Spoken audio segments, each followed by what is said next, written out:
ಮಸೀದಿಗಳಲ್ಲಿ ಶುಕ್ರವಾರ ದಿನದಂದು ಅರಬಿ ಭಾಷೆಯಲ್ಲಿ ಖುತುಬ ಓದುವುದು ನಾವು ಕೇಳ್ತಾ ಬರ್ತಾ ಇದ್ದೀವಿ. ಕೇರಳ ಭಾಗಕ್ಕೆ ಕರ್ನಾಟಕದಲ್ಲಿ ಕೆಲವೊಂದು ಮುಕ್ಕುಮೂಲೆಗಳಲ್ಲಿ ಸಲಫಿ ಮುಜಾಹಿದಿಗಳ ಮಸೀದಿಗಳಲ್ಲಿ ಮಲಯಾಳದಲ್ಲಿ ಖುತುಬ ಓದುವುದು ನಾವು ಕೇಳ್ತಾ ಇದ್ದೀವಿ. ಗ್ರಂಥಗಳು ಪರಿಶೋಧನೆ ಮಾಡಿ ನೋಡಿದರೆ ವೈಷ್ತರತು ಕೌರುಲ್ ಖುತುಬತಿ ಅರಬಿಯತನ್ ಎಂದು ಹೇಳಿದೆ. ಅರಬಿ ಭಾಷೆಯಲ್ಲಿ ಅದು ಶರ್ತಾಗಿದೆ, ಅರಬಿ ಭಾಷೆಯಲ್ಲಿ ಆಗಿರಬೇಕು ಖುತುಬ ಎಂದು.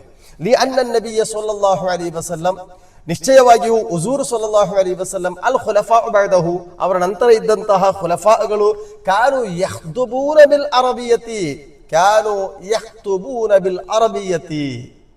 ಅರ್ಥ ಮಾಡಿ, ಎಲ್ಲರೂ ಕೂಡ ಅರಬಿ ಭಾಷೆಯಲ್ಲಿ ಖುತುಬ ಓದ್ತಾ ಇದ್ದರು. ಓ ಮುಜಾಹಿದಿಗಳೇ, ನಿಮಗೆ ಏನಾಗಿದೆ? ಶತಮಾನಗಳಿಂದ ಉಳಿದಿರುವ ಸುನ್ನತಿನ ಬೆಳಕನ್ನು ಬಿಟ್ಟು ಜನಗಳಿಗೆ ಹೊಸ ತಂತ್ರಗಳನ್ನು, ಹೊಸ ದಾರಿಯನ್ನು ನೀವು ತೋರಿಸಿಕೊಡ್ತಾ ಇದ್ದೀರಲ್ಲ. ಅಲ್ಲಾಹನ ಮುಂದೆ ನಾಳೆ ಯಾವ ಥರ ನೀವು ನಿಂತ್ಕೊಳ್ತೀರಿ? ನಾನು ಆಲೋಚನೆ ಮಾಡ್ತಾ ಇದ್ದೀನಿ.